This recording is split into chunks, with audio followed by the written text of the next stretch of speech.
Hola, ¿cómo están? Buenas tardes, buenas noches. Hoy es 28 de febrero del 2024. Estamos en la primera clase abierta del ciclo de clases abiertas de este año 2024 del capítulo de salud mental laboral de la Asociación Argentina de Salud Mental que tengo la alegría de presidir a partir de febrero.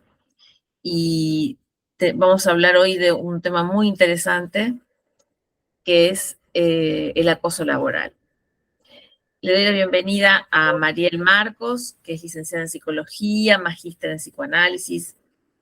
Ella atiende pacientes, es coordinadora y evaluadora de psicotécnicos en la consultora Redes Laborales, coordinadora de las prácticas preprofesional de la Universidad de Kennedy, docente adjunta a cargo de la materia psicodiagnóstico de Rogers, profesora de las materias psicología laboral, seminarios de campus, taller, TFI, tutora de trabajo final, integrado de la carrera de psicología, miembro de la Asociación Argentina de Salud Mental, ADIP y Asociación Argentina de Rogers, investigadora y autora de diferentes publicaciones relacionadas con el área laboral, clínica y psicodiagnóstico, integrante del capítulo de salud mental laboral de la AASM. Bienvenidos a todos los participantes. A Mariel, muchas gracias por estar. Y bueno, comenzamos cuando vos quieras.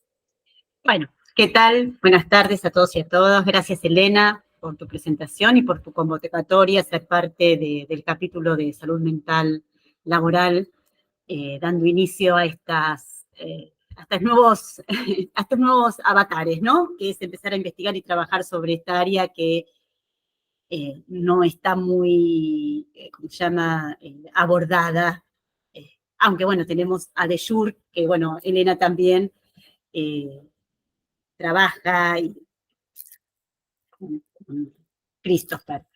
Bueno, yo como bien presentó Elena, vamos a hacer así la dinámica, a ver si les parece, y yo lo quiero hacer un poco relajado porque es una temática compleja y la vuelta que le intento dar es para pensarlo desde del aspecto metapsicológico. Así que los que me conocen ya dar clases vieron que yo voy diciendo, bueno, si no entienden van preguntando, ¿sí?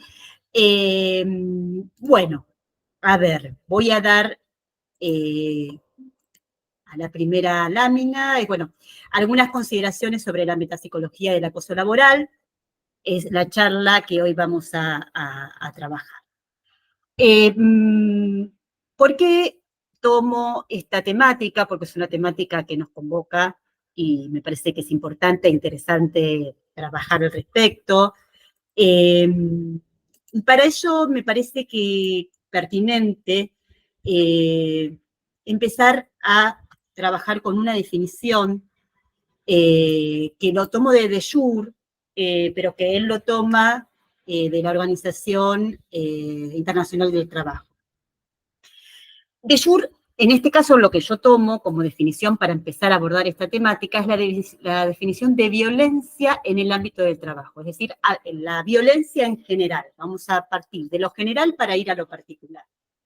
En el ámbito del trabajo, la OIT considera violencia toda acción, incidente, comportamiento que se aparta de lo razonable, mediante el cual una persona es agredida, amenazada, humillada o lesionada por otra en el ejercicio de su actividad profesional o como consecuencias directas de la misma.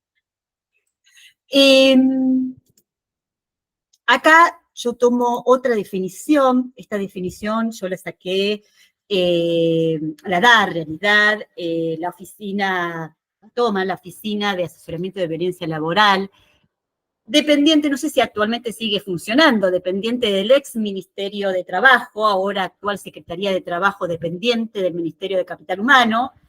Pero bueno, esta oficina de asesoramiento de violencia laboral funcionaba muy bien. De hecho, yo tuve la oportunidad de tener una entrevista con una chica, bueno, que me comentaba que había pedido asesoramiento en esta oficina y que la atendieron muy bien. Y desde este lugar, bueno, tomo la definición que se usa y que propone esta oficina de asesoramiento de violencia laboral. y define a la violencia laboral como toda acción, omisión o comportamiento destinado a provocar directa o indirectamente daño físico, psicológico o moral a un trabajador o trabajadora, sea como amenaza o acción consumada. La misma incluye violencia de género, acoso psicológico, moral y sexual en el trabajo y puede provenir de niveles jerárquicos superiores y del mismo rango o inferiores. Esto me parece que es importante que lo podamos entender porque generalmente cuando hablamos de acoso laboral o violencia o acoso moral, como ahora después vamos a ver las diferentes formas de llamarlo, se piensa que es desde el aspecto, vamos a decir, jerárquico, y en realidad no. En realidad puede estar relacionado con distintos estamentos dentro de lo que es el ámbito de trabajo. Bien, ahora, como yo les digo, en esto me gustaría diferenciar los diferentes tipos de violencias que se dan dentro del ámbito laboral. Partiendo de esta definición general, vamos a ver que los tipos de violencia en el ámbito laboral están divididos, pensados desde la agresión física, la discriminación, el ciberacoso, el acoso sexual y lo que vamos a trabajar hoy, que es el acoso psicológico u hostigamiento en el trabajo. Me parece que, bueno, todos estos tipos de violencia son sumamente interesantes para ahondarlas, pero yo tomo el acoso psicológico o el hostigamiento en el trabajo porque me parece que es la base para pensar luego los demás tipos de violencia. La base desde el concepto metapsicológico, que ahora lo vamos a trabajar. Bien, bueno, ahora voy a pasar a la otra lámina, que acá espero que vean, porque están chiquititas, no sé si pueden ver la lección y las definiciones que elegí para trabajar este concepto de acoso, igual yo se las voy a leer, de acoso psicológico o hostigamiento en el trabajo. Tomé dos definiciones, una de Irigoyen, que bueno, Irigoyen es una psiquiatra francesa que trabajó el tema del acoso moral, hay un libro, los que han cursado psicología laboral en la facultad, en la Kennedy, lo han trabajado, ese texto, pero bueno, y otra definición que yo la tomo del protocolo de actuación para la prevención de orientación e intervención ante situaciones de violencia laboral y o de género de la ENOSA, que es el Ente Nacional de Obras Hídricas de Saneamiento, que pertenecía al ex Ministerio de Obras Públicas, ahora, ¿no? Secretaría de Economía, bueno, no sé ahora cómo lo divide el nuevo presidente. Pero bueno, porque es importante porque los protocolos que se hacen frente a esta problemática, todos tienen su definición. Pero yo elegí estas dos para pensar este tema. La primera definición, que es la de Irigoyen, dice, cualquier en relación al acoso moral, al acoso o al hostigamiento psicológico, o acoso psicológico o hostigamiento en el trabajo, dice, cualquier manifestación de una conducta abusiva y especialmente los comportamientos, palabras, actos, gestos y escritos que puedan atentar contra la personalidad, la dignidad, la integridad física o psíquica de un individuo o que puedan poner en peligro su empleo o degradar el clima de trabajo.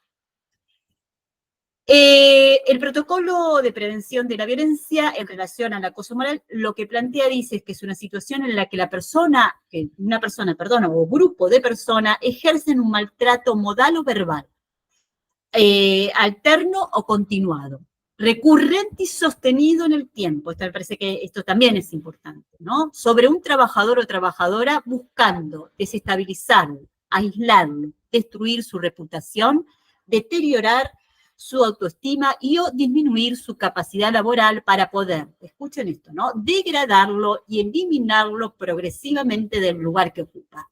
Incluye también, dice, la persecución laboral. Si ustedes ven, si pueden ver en la minilla que puse, señalé, el subrayado es mío, no es de la definición, sino es mío, porque fueron frases y palabras que yo voy a tomar más adelante. Bien. En función de esto que estoy planteando, la pregunta que subyace, la primera pregunta que subyace, y teniendo, ¿no?, la formación psicoanalítica, y no quedarnos en lo meramente descriptivo de este fenómeno, es, se puede pensar, se podría construir desde el psicoanálisis una teoría que pueda fundamentar en conceptos sólidos y que nos permitan de alguna manera llenar el camino para analizar, interpretar, dilucidar los avatares que hacen al acoso laboral. Y mi respuesta, por lo pronto, y no tan de pronto, yo digo que sí. Yo digo que sí, que el psicoanálisis nos da la posibilidad de pensar el análisis de este fenómeno, de este acontecimiento, de este maltrato. Y parto de la idea que el concepto que nos va a permitir a nosotros como psicoanalistas abordar el acoso laboral para su comprensión es el concepto de metapsicología. Bien. Bueno, el concepto de metapsicología, cuando desde el psicoanálisis hacemos uso de este término, es para dar cuenta de los fundamentos conceptuales y teóricos y modalidades de funcionamiento de los procesos psíquicos. Bien. Si bien el interés de Freud al introducir este concepto, la primera vez que utiliza el término metapsicológico, o metapsicología mejor dicho, fue en la Carta 81, ¿bien? O sea que ya en sus inicios, en este intercambio epistolar con Fish, ya tiene el concepto de metapsicología Freud pensado, ¿no? Pero el interés era de tener una mirada práctica y clínica, es decir, a partir de lo práctico, de lo clínico, vamos a decir, es poder encontrar o abrir nuevos caminos para indagar los procesos anímicos, ¿no?, que sucedían en su práctica como analista. Entonces, nosotros podemos pensar, porque si bien vamos a ver que es Béjour la considera como la psicopatología del trabajo, también se puede presentar en el ámbito clínico esta cuestión. De hecho, nosotros vamos a tener que pensar un tratamiento en relación a estos avatares, ¿no? Entonces, desde el concepto de la metapsicología, que nos permite abordar desde un aspecto dinámico, tópico y económico este fenómeno, lo vamos a poder comenzar a analizar, estudiar y, bueno, y darle como un marco conceptual teórico que nos permita abordarlo de la mejor manera posible, ¿no? Fíjense que Freud, acá yo les pongo en la lámina esta, en los trabajos sobre la metapsicología, vieron que en el tomo 14 de Amor Ortus, por lo menos que trabajo yo, incluye bajo el título de trabajo sobre la metapsicología 5 trabajos, que son el concepto de pulsión y sus destinos, la represión, lo inconsciente y el complemento metapsicológico de la doctrina del sueño. Y por último, duelo y melancolía. Es un poco lo que yo les decía, ¿no? Cómo Freud va haciendo todo el recorrido tópico, dinámico y económico de la clínica que él en ese momento le estaba preocupando. Si bien también introduce cuestiones en relación se llama la neurosis histérica, la neurosis obsesiva, más en el duelo y melancolía, neurosis obsesiva, paranoia y demás, la cuestión de la metapsicología, la cuestión dinámica, tópica y económica que encierra el concepto de metapsicología, le permite pensar su práctica. Bien, bien, bueno. ¿Me van siguiendo hasta acá? ¿Van? ¿Bien? Si no, me dicen. ¿Bien? Bueno, ahora nos vamos a adentrar en una cuestión más específica, que es la metapsicología del acoso laboral. ¿Bien? La primera pregunta que a mí me surge en relación al concepto, a esto de la cuestión de la metapsicología del acoso laboral, y viendo las definiciones que yo compartí con ustedes, permiso, voy a tomar agua, ¿sí? viendo, la agarro con las dos manos porque está, que se cae el agua, y se me va a resbalar y se me va a caer. ¿Cómo se llama? El concepto de metapsicología laboral, la primera pregunta, y en función de la definición que yo les había compartido con ustedes, que me surge es por qué este tipo de vínculo, ¿no?, entre los seres humanos, ¿no?, que es un tipo de vínculo que se establece, puede generar tanto sufrimiento. Es la primera pregunta que yo me hago. ¿Por qué genera tanto sufrimiento? Bien, ¿quién me va a dar la respuesta? Imagínense, ¿quién puede dar la respuesta a esto? Sí.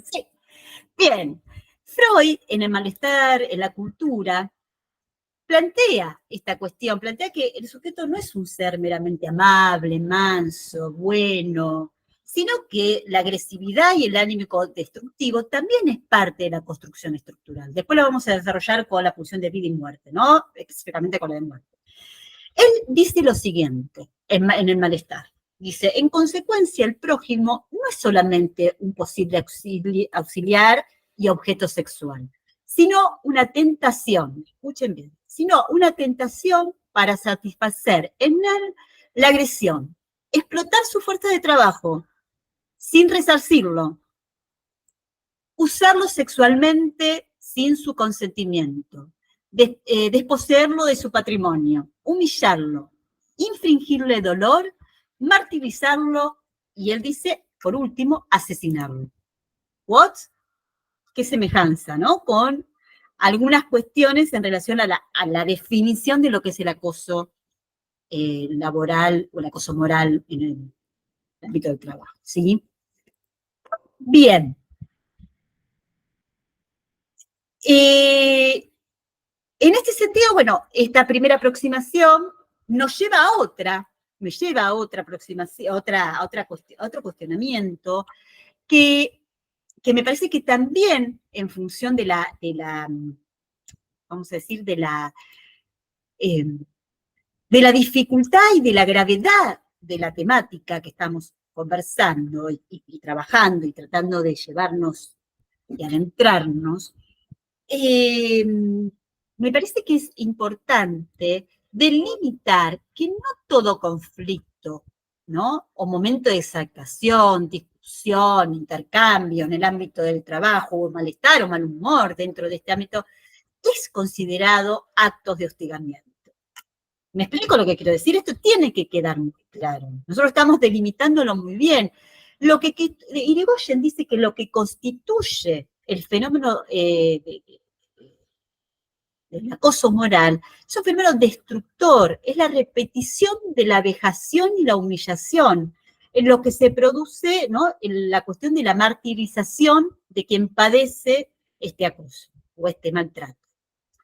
Bien, porque, a ver, también el malestar en la cultura, Freud nos invita a pensar a ver, que los vínculos que se establecen, va a decir él, dentro del campo de trabajo profesional, a ver, es el medio posible que permite, vamos a decir, satisfacer diferentes componentes libidinales, narcisistas, agresivos y estereóticos, dice. Entonces, estas mociones pulsionales, de alguna manera, son también puestas en juego en los vínculos, pero no tienen la característica de lo que nosotros planteamos, ¿no?, de esta vejación, o de lo que plantea Irigoyen como el acoso moral en el trabajo, como la vejación y la humillación, ¿sí?, o como todo lo descrito señalados en la definición. Esto es importante delimitarlo. ¿Por qué? Porque me parece que es interesante pensarlo, porque cuando pasa en las empresas, en las organizaciones, el Departamento de Recursos Humanos, o quien esté a cargo de esta cuestión, o mismo también los pares, los compañeros y demás, hacen como, no sé si es oídos sordos en los distraídos, no. Ahí hay una cuestión porque hay cierta indiferencia, apatía frente a este fenómeno. es como si se estuviera instalando una barrera defensiva contra, ¿no? Contra esto, contra la identificación de aquel que queda en ese lugar. Tampoco se sabe abordar porque es muy complejo. Es una problemática con suma complejidad que no alcanza, que es necesario el armado de protocolos, el establecimiento de un armado de las denuncias, pero no es suficiente. No sé si me explico lo que quiero decir. Es necesario, pero no es suficiente. ¿Mm? Entonces, tenemos que estar bien delimitado qué es, ¿no?, el acoso moral o hostigamiento en el trabajo, para poder detectarlo y accionar, no solamente con la acción de los protocolos, sino con ciertas estrategias que aún no están muy desarrolladas, pero que me parece que con esta apertura y cuando lo empezamos a abrir la temática, podemos pensarlo porque vamos conociendo mejor el fenómeno. ¿Me explico lo que quiero decir? Metapsicológicamente, entendiéndolo de otra manera. Bien. Bueno, Irigoyen deja también en esto que la vivencia de maltrato y de acoso laboral es terrorífica, totalmente destructiva y acentúa, dice ella, las condiciones psicopatológicas de quien lo padece. Es decir, por ejemplo, un fóbico, una persona con rasgos fóbicos o depresivos, acentúa y refuerza esas tendencias. ¿Mm? O sea que es muy grave lo que puede producir en términos ¿no?, de ese accionar. Bien. Bueno, voy a pasar a otra lámina, en donde acá yo comparto con ustedes las palabras que yo tomé de las dos definiciones que compartí con ustedes. Aislamiento, desestabilización, conducta abusiva, maltrato modal o verbal, degradación. Bien. Si nosotros pensamos en estas palabras, a ver, les pregunto a ustedes, ¿en qué instancias psíquicas pensarían?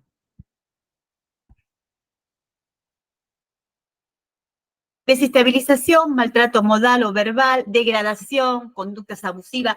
¿Quién las recibe y quién las ejerce, vamos a decir? Anímense a decir, a ver. Bueno, yo les ayudo un poco. El yo y el super yo. ¿No piensan en el yo y en el super yo? No sé, lo pienso yo. Pero digo, si hablan de una cuestión de un maltrato, degradación, aislamiento, ¿no?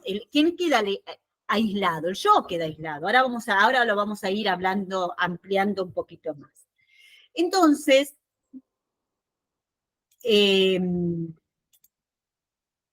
como ustedes ven, bien es sabido, ¿no?, que a Freud le permite, en realidad, la construcción del aparato psíquico, lo piensa en su primera tópica con los 3 sistemas, yo, super yo y ello, pero desde lo clínico no le alcanza el armado de los sistemas para pensar la dinámica de la vida psíquica. Necesita configurar, consolidar, porque ya en 1915, en Duelo y Melancolía, él ya viene hablando de una instancia crítica que, bueno, que de alguna manera somete al melancólico, que después podemos leer, que puede llegar a ser el super yo ya en 1920, consolidado en Yo y el ello, ¿no?, en el texto de Yo y el ello. Entonces, él necesita la construcción de o materializarlo conceptualmente en estas instancias, yo, super yo y el ello. Y no solo le sirve a Freud, vamos a decir, para pensar los avatares de la clínica, sino también para los fenómenos, para entender, para adentrarse, para conceptualizar los fenómenos de masa, culturales y sociales. Psicología de las masas, análisis del yo, el malestar en la cultura, el porvenir, porque la guerra, bla, todos los que podemos nosotros pensar a partir de 1920, más específicamente, ¿sí? Entonces, en este sentido, yo voy a dar algunas características del yo y del ello. Bueno, el ello ya no es en este momento la instancia que me interesa desarrollar, pero sí, bueno, el encargado de albergar las funciones, ¿no? Es pura descarga, no rige el proceso primario, no rige la cuestión del tiempo lógico, bueno, todo lo que nosotros podemos decir del ello. Específicamente lo que me interesa desarrollar y tener en cuenta dos cuestiones, la instancia del yo y del super yo. Porque de estas dos instancias es la que yo me quiero tomar para poder entender el fenómeno del acoso laboral. El yo, como instancia psíquica, lo plantea Freud, es una organización coherente de los acontecimientos anímicos, gobierna la motilidad, ¿no? Por medio de la descarga de las excitaciones en el mundo exterior, y también es donde parten las represiones a ciertas aspiraciones anímicas. Recuerden en el Roger la forma, ¿no? Que representa el yo. También se le suma al yo la función o la tendencia a la síntesis, a la organización, a la unificación, a ligar los procesos psíquicos. También, de alguna manera, es el que pone también un cote a la satisfacción pulsional. ¿Por qué? Porque está de alguna manera sometido a sus amos de turno, que son el principio de realidad, el super yo, ¿no? Que, bueno, hace que también tenga que estar sometido a esto, ¿no? Entonces, también al ello, ¿no? Pero las instancias que frenan la expresión funcional es el super yo y el principio de realidad. Bien, y en cuanto al super yo, ¿no? Que me parece que también es una instancia que tenemos que evaluar para entender este fenómeno, es una instancia moral, observadora, enjuiciadora de la actividad yoica, y Freud es muy claro en esto, y esto me parece que es muy importante entenderlo, que se consolida el super yo por dos condiciones fundamentales, va a decir Freud: el desvalimiento y la dependencia del ser humano en su prolongada infancia. Dice así: el super yo es el monumento recordatorio, escuchen, el super yo es el monumento recordatorio de la endeblez y la dependencia en el que el yo, se encontró en el pasado y mantiene su imperio aún sobre el yo maduro. Así como el niño estaba compelido a obedecer a sus progenitores, de la misma manera el yo se somete al imperativo categórico del super yo. ¿Van? O sea, miren cómo relaciona el super yo con el yo. Bien.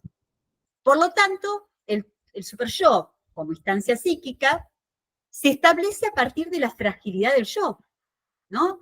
Y de esa debilidad constitutiva que toma su fuerza para fortalecerse como instancia imperativa, severa y enjuiciadora. Y de esta manera el yo queda sometido a obedecer no solo las exigencias, como les decía, del mundo de realidad y de las exigencias, sino de este super yo, ¿no? Que, vamos a decir, la cara tanática del super yo. Bien. Bueno, antes de pasar a esta, que es repetir la definición porque quiero trabajarla un poquito. ¿Alguna pregunta hasta acá? ¿Vamos bien? ¿Me siguen? Bueno, yo veo algunas caras, no veo todas. Así que, bueno, si me siguen, sigo. Vuelvo con la definición que que tomé de este protocolo de antiviolencia, de prevención, ¿no? De prevención con... ¿Por qué vuelvo con esta definición? Porque esta definición vuelve a decir situación en la que la persona o grupo de personas ejerce un maltrato modal o verbal, alterno, continuo, ¿no? En el tiempo. Esto también es otra de las características para diferenciarlo de un hecho que puede suceder en el trabajo, ¿no? Aislado de, bueno, destruir la reputación del trabajador, bueno, eliminarlo progresivamente, degradarlo, todo esto. Fíjense cómo el accionar de quien acosa, ya sea una persona o un grupo de personas, logra con la crueldad, el hostigamiento, el debilitamiento psíquico que propicia a su víctima un estado de total vulnerabilidad, dejando al yo, a este yo de esta persona que padece el acoso, endeble, en un desmembramiento y desamparo, y resignado, vamos a decir, porque no le queda otra, vamos a ver, a esos excesos de un super yo que aplasta, somete y castiga.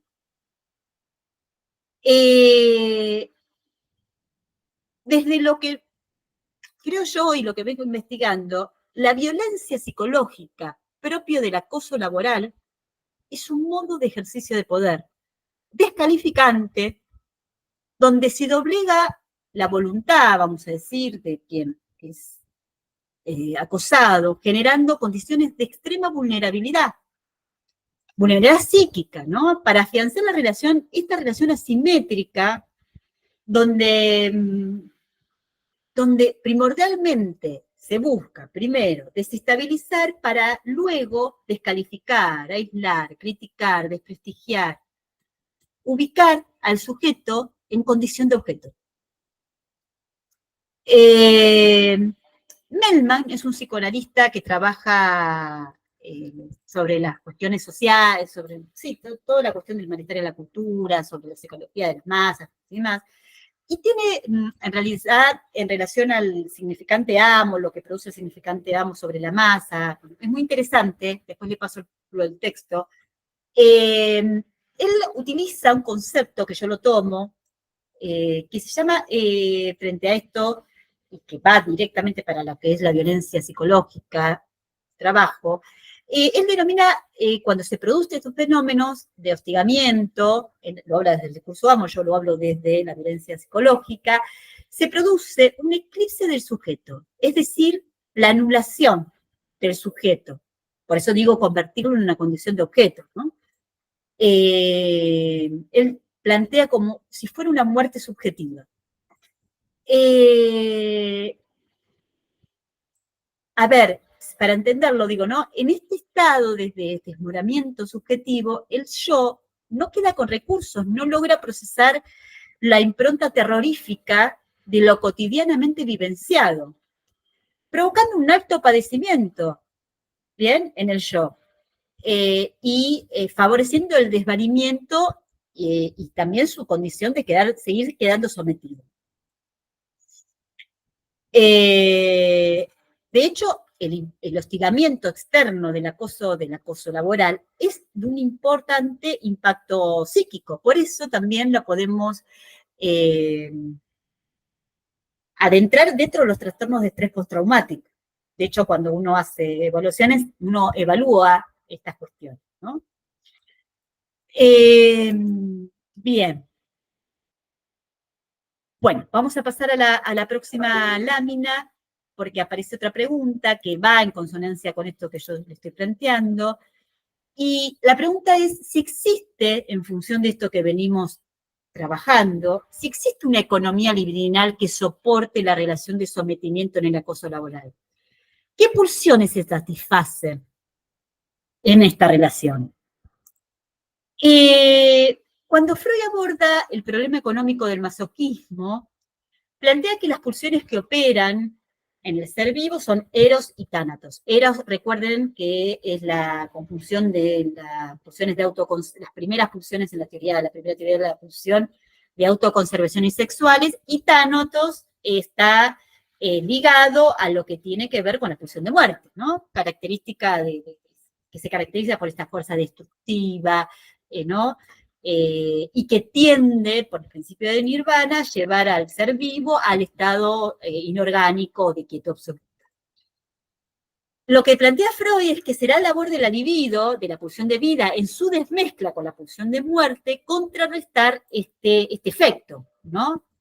En esta desmezcla pulsional, lo que va a decir que en este acto se parte de esta pulsión destructiva, va a ir hacia el exterior, ¿no? y se va a convertir en lo que Freud denomina como la pulsión de destrucción, apoderamiento, voluntad de poder. Pero va a decir, a su vez, que otra parte de este sector no obedece a este desplazamiento hacia afuera, permanece en el interior del organismo.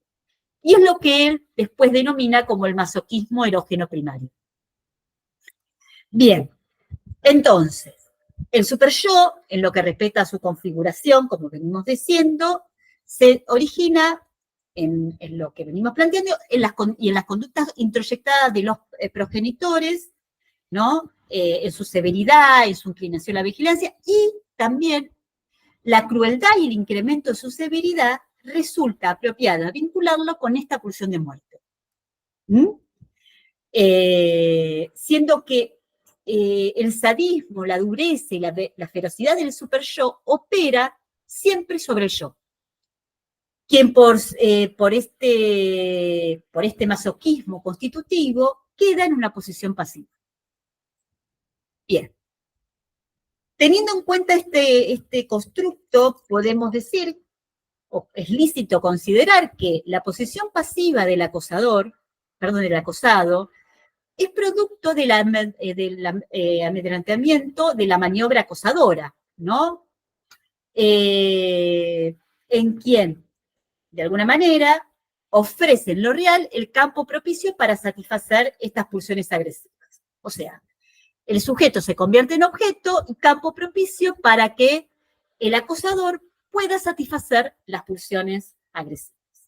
Ya no hay una fantasía como sustitución regresiva, sino que el yo del acosado es objeto de agresión. ¿Bien? Yo tomo un texto, que es el texto de Deleuze, es la presentación de Sacha Armazot, lo frío y lo cruel, en relación, y él quien plantea que el sádico es interesante el trabajo que él hace en ese texto, porque yo tomo un recorte, dice que el sádico, lo que hoy comúnmente se define como las psicopatías y demás, tiene un superyo fuerte y aplastador. Dice, y que solo tiene eso, no tiene otra cosa más que ese superyo. Dice que se identifica con ese superyo y en cuanto a su yo, no lo encuentra más que afuera. O sea, que desplaza el yo, lo encuentra afuera, no en sí mismo. El sádico proyecta hacia afuera su yo, dice Deleuze, su yo disuelto. Y vive al exterior como su único yo. O sea que el yo del sádico se fusiona con lo exterior, ¿no? Él va a decir, Deleuze, que el sádico no tiene más yo que el de su propia víctima, ¿no? Es ahí donde desplaza el enriquecimiento destructivo. Entonces, la presión sistemática en el hostigamiento del acoso laboral doblega la moral del trabajador o la trabajadora y por efecto de los factores señalados, el yo ya no dispone de los medios para actuar de otro modo. Está paralizado, aislado, subsumido, en una soledad que lo lleva a la angustia, al miedo, a la ansiedad, al hastío, a la bronca, al dolor, ¿no? Que la misma situación genera. En este caso, yo acá no voy a desarrollar la teoría de Joule porque ya estamos casi llegando al final y quiero terminar, pero bueno, es el encuentro con lo real. Los que me han seguido a mí en Laboral han entendido ese encuentro con lo real. Pero este encuentro con lo real no es el real que permite, de alguna manera, poner en acto la inteligencia del trabajador. No da la posibilidad del carácter sublimatorio, ¿no? Sino que da el camino a la patología. ¿Está? Porque queda obturada la posibilidad de encontrar alguna solución a este real. Mismo, la cuestión de la sublimación en de Joule, plantea 3 tipos de sublimación. Una tiene que ver con el aspecto comunitario. En el acoso laboral queda obturada totalmente, porque ¿quién es acosado? es destituido, aislado. ¿Me explico lo que quiero decir? O sea, que no tiene contacto con cualquier otro trabajador que lo pueda acompañar. Y con lo que yo les decía anteriormente, mismo a veces desde el área de recursos humanos, no saben cómo abordar esta temática. ¿Me explico? Entonces, es o sea, el daño psíquico que esto produce en quien lo padece es atroz. Bien. Bueno. Y por último, para finalizar y darle lugar al espacio de las preguntas, así muy rápidamente, el última laminilla antes de las gracias, ¿por qué es posible este desaliento yoico? ¿Cuáles son las condiciones necesarias desde la configuración psíquica del acosado o acosador para que dicho proceso sea posible? Muy rápidamente, bueno, se sabe que desde la concepción freudiana, el sujeto es desvalido desde los inicios de su existencia, que necesita de un auxilio ajeno para subsistir. Bueno, en el entramado de la estructura psíquica se configura a partir de esta relación necesaria. Bueno, estas vivencias de desamparos iniciales, ¿no? Que se consolida precisamente en la época, muy tempranamente, advienen a modo de repetición cuando algún acontecimiento los evoca. Como puede ser una situación análoga, es en este caso el acoso, que reactiva la angustia inicial de desvalimiento. Por estructura, digo, por lo que se consolida entre ambos, entre el acosador y el acosado, se logra captar este punto coyuntural de la estructura psíquica y bueno, se empobrece, por eso el yo se empobrece cada vez más, para poderlo someter a este goce de un super yo descarnado que castiga y somete a sus estrados.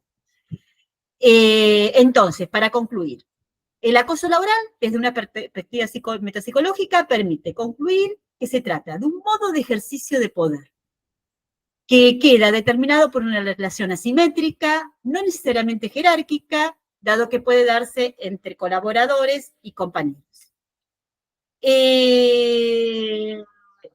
Aquel que encarna la figura del acosador tiene el dominio sobre quien hostiga, siendo que desde el entramado psíquico la violencia, la arbitrariedad, el ensañamiento, la hostilidad que se propicia responde a las exigencias de un superyo brutal que vulnerabiliza la subjetividad del acosado, donde dejando al yo endeble y factible de quedar subsumido, inherente ante el verdugo de tú. Bueno, muchas gracias. Quería hacerlo rápido, pero bueno, había un par de cosas más para ampliar, pero bueno, esta es una introducción. Muchas gracias, Mariel. No, gracias. Bueno, ahora sí, ustedes están invitados a preguntar, a participar.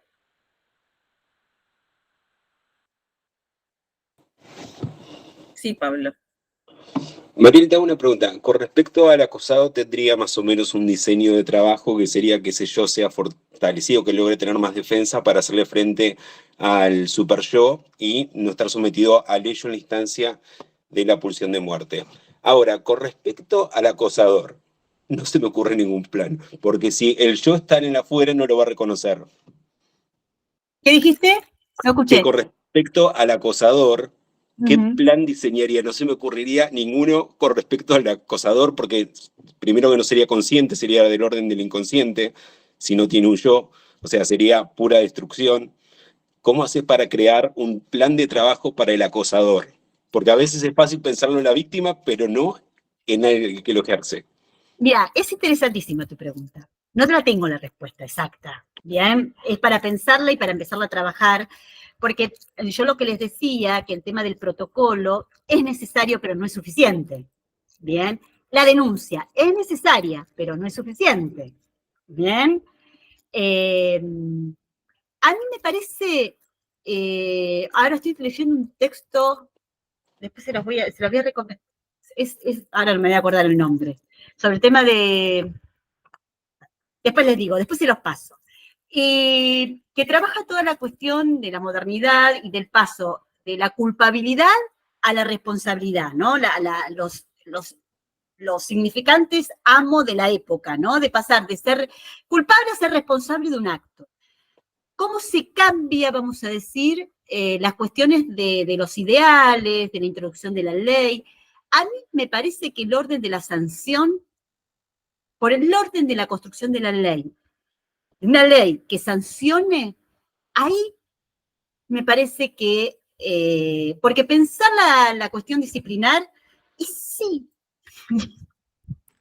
sí, así juzgaron a los milicos, así juzgaron a los que participaron, ¿cómo se llama?, en la Shoah, digo, así hay que juzgar a, digo, sí, hay algo del orden, de la cuestión de la sanción que me parece que hay que empezarla a pensar como un acto, no sé, Elena, ¿qué pensás vos? Digo,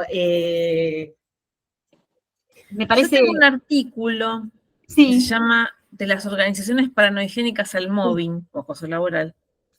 Y lo que hago es fundamental, es explicar, yo concibo el mobbing a partir de la teoría psicoanalítica de Jacques aplicada a la vida laboral. Y él habla de organizaciones paranoigénicas en la organización requerida. Y en ese paper que yo escribí, digo, ¿dónde prospera el mobbing? En una organización paranoigénica, donde no hay ley, donde hay perversión, donde hay capricho, donde no hay ley. cualquier semejanza con la realidad es pura coincidencia. Entonces yo explico, yo he desarrollado mi perspectiva del mobbing pensando víctima, acosador, que es el modelo de Mary Frances Irigoyen a quien vos referiste, pero incluyendo la institución, la organización. La responsabilidad del CEO, que es el que baja la línea, y si, como vos decías, Mariel, hay ley, el CEO prohíbe el acoso laboral, está mal visto, está sancionado, se acota la posibilidad de que el perverso narcisista acosador, que aplica su pulsión de apoderamiento al objeto, que es la víctima, de Jure y Pirillo son dos autores. Pirillo es una marplatense, de Jure lo conocemos de francés. Ambos piensan el acoso laboral como pulsión de apoderamiento. Entonces, en la medida en que la organización en la que ocurre el mobbing no lo tolera, donde hay ley, donde hay confianza mutua, en el modelo de Jacques, se acota la posibilidad del mobbing, pero cuando la organización es perversa, es paranoigénica, y despierta las ansiedades paranoides. Hay un artículo de Jacques del año 55 que se llama Los sistemas sociales como mecanismos de defensa contra las ansiedades paranoides y depresivas. Ahí hay el mobbing, pero no se llama así. En la escena de un barco en alta mar, cuando los marineros se amotinan contra el capitán. Y dice, los acosadores tramitan su ansiedad paranoide acosando. Es el modelo kleiniano. María habló de Freud, hablamos un poquito de Lacan cuando hablaba de Real. Yo tengo un desarrollo, pero más bien de la escuela inglesa, medio antiguón, digamos, para lo que... No, ustedes saben que la escuela inglesa no está de moda. Pero Leo Jacques es un autor que yo quiero mucho, que he investigado bastante en psicopatología del trabajo y en psicoanálisis aplicada al trabajo, porque fue un psicoanalista rarísimo que se dedicó a la vida laboral. Incluso explica la relación de los sujetos con la inflación, con el salario, tiene cantidad de cuestiones investigadas sobre vida laboral, pero es kleiniano, nos quedó como en el tiempo, ¿sí?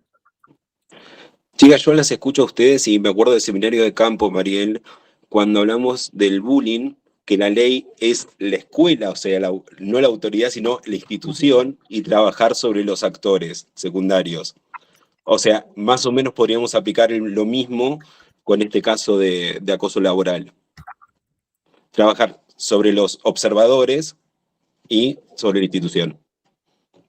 Sí, podríamos pensarlo así. Lo que pasa es que tiene características diferentes, ¿no? Digo, me parece que está bien, Pablo, está bien, pero me parece que pensarlo desde lo que sucede en el trabajo no es lo mismo que puede suceder en la escuela. ¿Mm? Aparte, convengamos que en el acoso laboral es un adulto quien lo padece, tiene otra estructura, digo, por eso digo, me parece que también, pero no está mal para acercarse a la cuestión.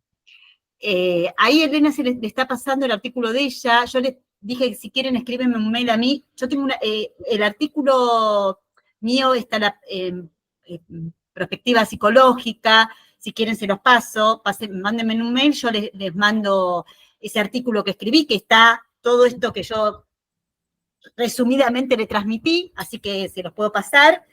Elena, también el texto de Elena también lo tengo, así que, pero bueno, igual Elena ahí lo pasó para trabajarlo, para pensar esta temática. No sé si te contestamos, bueno, Pablo. Un placer la primera clase, ¿eh? Muchísimas gracias, Muchas Mariela. gracias, ha sido un placer la primera clase la primera clase abierta de capítulo de salud mental laboral.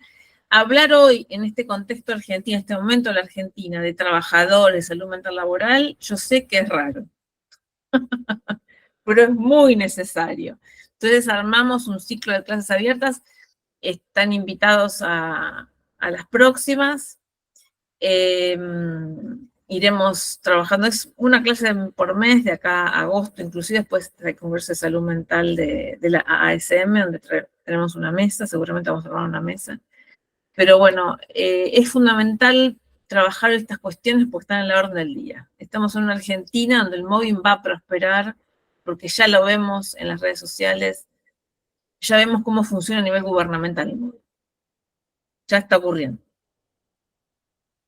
Y es un ambiente paranoigénico. Estamos en un momento paranoigénico. Así que bueno, realmente es muy necesario que trabajemos esto que trabajó Mariel, el yo, las soluciones, las limitaciones, los riesgos, todo lo que trabajó Mariel hoy es muy importante que sea pensado, actualizado, vuelto a hablar, porque no es natural, no está bien. Decir no está bien es hablar en términos morales, porque quiero decir, no es esperable desde el campo de la ética que se trabaje de esa manera, ¿no? Que haya ese nivel de violencia y de humillación y de perversión. Hay que poner límite. Y uno de los modos es enseñando, es divulgando, es analizando, es pensando soluciones contemporáneas. Así que es un temazo, ha sido un temazo y viene muy bien en estos momentos. Bueno, les mando un gran saludo. Esta clase se va a subir al canal de YouTube. María la va a divulgar yo también, así que la pueden volver la pueden divulgar, la pueden hacer circular. Y les agradezco muchísimo que hayan estado. Y a Mariel sobre todo, muchas gracias. Gracias a vos, Elena, y cualquier cosa, si tienen alguna pregunta, bueno, vos, Elena, tenés que cerrar la reunión. Pero bueno, me lo mandan por mail y demás, ¿sí? Así que bueno, les agradezco la participación, les mando un fuerte abrazo a todos y a todas. Chao. Chao, gracias. Hasta la próxima. Gracias.